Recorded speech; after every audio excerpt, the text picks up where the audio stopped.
হরে কৃষ্ণ। শ্রীমদ্ ভগবদ গীতার চতুর্দশ অধ্যায় গুণত্রয় বিভাগ যোগের 19 নম্বর শ্লোক। ন অন্নম গুণেভ্য কর্তারং যদা দ্রষ্টা অনুপশ্যতি গুণেভ্য চ পরং বেত্তি মদ্ভাবং স অধিগচ্ছতি।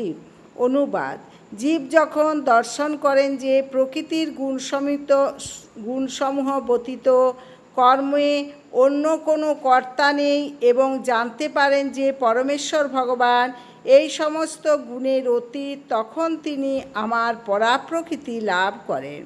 প্রভুপাদ তাৎপর্য: প্রকৃত তত্ত্বজ্ঞানী পুরুষের কাছ থেকে জড়া প্রকৃতির গুণগুলি সম্বন্ধে যথার্থভাবে অবগত হওয়ার ফলে গুণের প্রভাব থেকে সম্পূর্ণভাবে মুক্ত হওয়া যায়।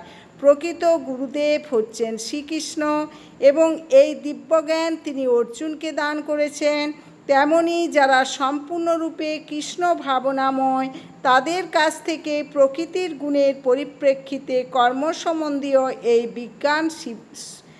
বিজ্ঞান শিক্ষা লাভ করা উচিত। তা না হলে জীবন বিপদগামী হবে। সদ্গুরুর কাছ থেকে শিক্ষা লাভ করার মাধ্যমে জীব তার চিন্ময় স্বরূপ জড়দেহ ইন্দ্রিয়সমূহ বদ্ধ অবস্থা ও জড়া প্রকৃতির গুণের দ্বারা মহাচ্ছন্নতার সম্বন্ধে অবগত হতে পারে। হরে কৃষ্ণ কৃষ্ণ কৃষ্ণ হরে হরে, হরে রাম রাম রাম হরে হরে।